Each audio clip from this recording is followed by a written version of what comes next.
Welcome back. So today's topic is polity is the best practicable form of government.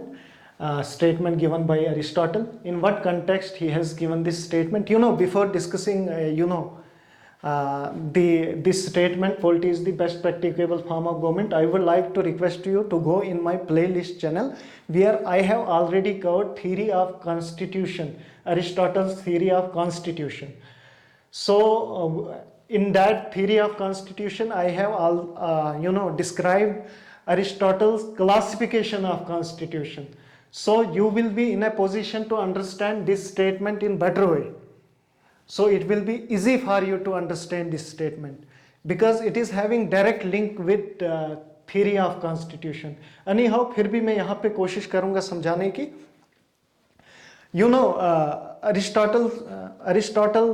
Aristotle जो है, he has given 6 form of classification of constitution. What is that? He talks about, on the basis of number 1, few, money.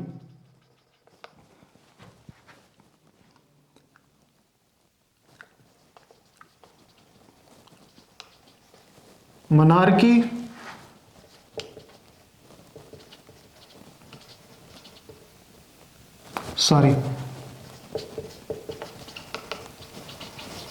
इसका acromion बनाया हुआ है MAP, map, TOD, तोड़, map तोड़. ये हो गया मोनार्की, इससे कंफ्यूजन नहीं होता है. अरिस्टोक्रेसी, पॉलिटी, अच्छा, ओलिगार्की और democracy.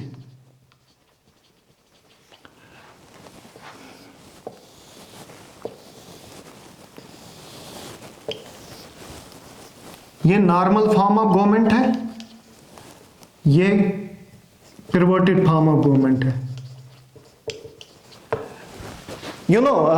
Aristotle classification of constitution.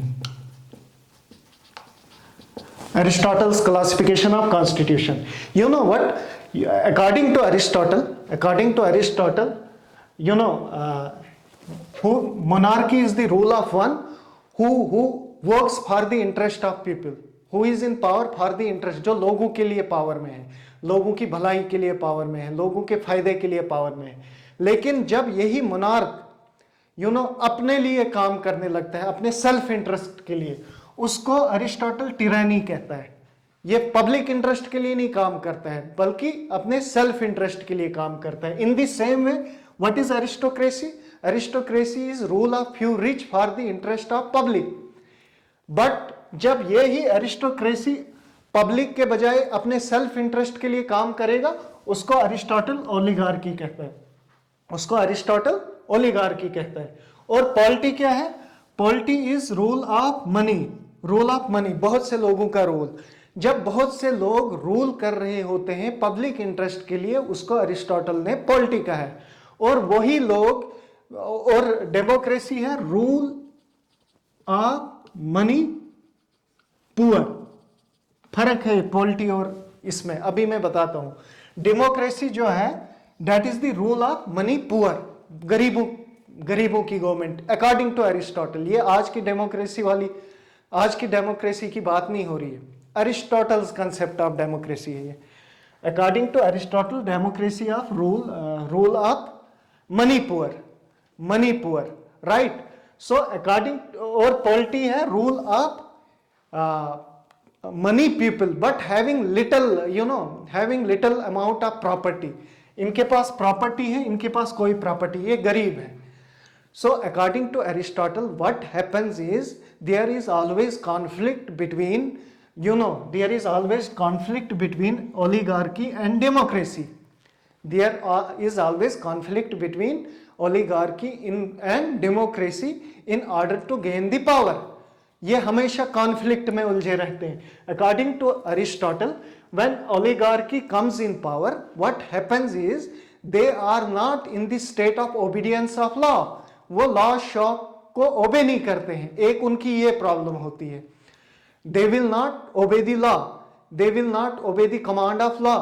they will do whatever they want, they will do whatever comes in their mind, because rich is never, आज भी अगर आप देखेंगे जो अमीर लोगों के बच्चे होते हैं, what they do when police वाला उनको पकड़ता है, they says I belong to this family, so they don't obey the law. Only handsome rich people are, handful of rich people are there who obey the law, but majority जो है वो law वगैरह ओबे नहीं करते हैं. In the same way Aristotle भी कहता है, जब ये ओलिगार्की का मतलब है rule of few rich for self interest, जब ये पावर में आते हैं they will never obey the law. So उसके साथ साथ क्या करेंगे, they have no mercy on poor people. They और what happens is because both want power, so they are having jealousy factor for each other, because both want power. जब ये power में आते हैं, ये रूल, ये जो मनी पुअर है, ये जो रूल ऑफ जो democracy means rule of many poor. So oligarchy जब पावर में आते हैं, ये जो मेजॉरिटी ऑफ द पुअर लोग हैं, ये इनकी ग्रीवांसेस को कंसीडर नहीं करते हैं, ये इनको मसलने की कोशिश करते हैं, ये मतलब इनकी प्रॉब्लम्स कभी सॉल्व नहीं करना चाहते हैं. कौन? Rich. In the same way what happens is, जब डेमोक्रेसी पावर में आते हैं, रूल ऑफ मनी पुअर, जब गरीब लोगों की गवर्नमेंट आती है, what they do, as I told you, there is always jealousy between rich and poor. So जब ये पावर में आएंगे, ये भी वही करेंगे. मतलब ये रूल बनाएंगे जो इनके फेवर में नहीं होंगे, ये जो रिच के फेवर में नहीं होंगे, ये रिच को मसलने की कोशिश करेंगे. ये और एक और बात, अकॉर्डिंग टू एरिस्टोटल, ये जो मनी पुअर लोग हैं, they also don't know how to rule, they don't know the art of ruling. Where is oligarchy, they know the art of ruling, but they are not in the state of obedience. वो law वगैरह को follow नहीं करते हैं, but rule करना जानते हैं. Law को ओबे करना जानते हैं, बट ओबे करना नहीं चाहते, because arrogance is there. Whereas ये जो रूल ऑफ मनी पुअर है, they follow the law, they follow the command of law, ये लॉ को फॉलो करते हैं, but they don't know how to rule. That is the big problem. Anyhow, अगर वो power में आ भी जाते हैं, वो रिच के खिलाफ मतलब पॉलिसीज लाएंगे, रिच के फेवर में नहीं लाएंगे, रिच की नहीं सुनेंगे. इन द सेम वे जब रिच आएगा वो इनकी नहीं सुनेगा. अरिस्टोटल कहता है there will no end to the conflict, there is only one solution, neither extreme rich nor extreme poor. ये गोल्डन मीन की बात करता है. गोल्डन मीन हो गया मिडल पाथ की बात करता है.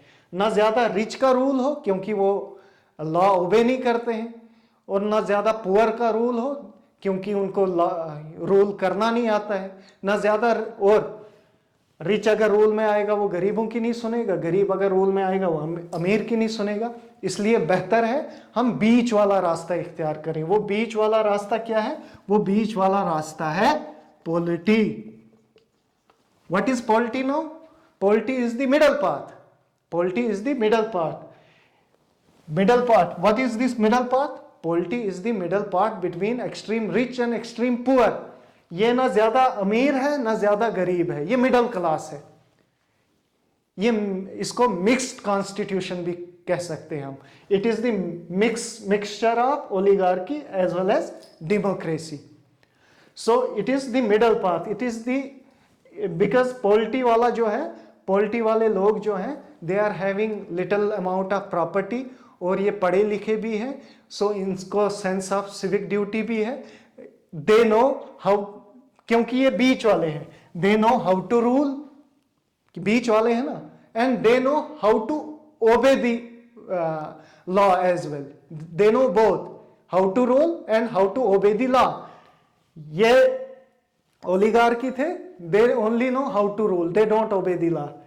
They only know poor, they only know how to obey the law, they don't know how to rule.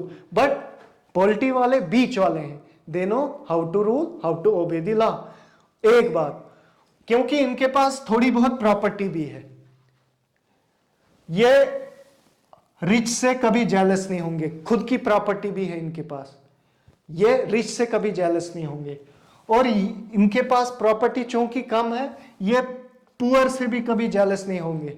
सो इसकी पॉलिसीज रिच के जो पॉलिटी है, इसकी पॉलिसीज रिच को भी फेवर करेगी और पुअर को भी फेवर करेगी। जो ये लॉज लाएगी वो रिच के लिए भी ठीक होंगे और मनी पुअर के लिए भी ठीक होंगे। सो पॉलिटी जो है, when ever they will frame the law, that will be beneficial for rich as well as poor according to Aristotle. Hence the polity is the best practicable form of government. Why it is the best practicable form of government? Because it is due to polity, the conflict between rich and poor will go away. The conflict between rich and poor will go away. Why the conflict between rich and poor will go away? Because it comes in between the rich and poor.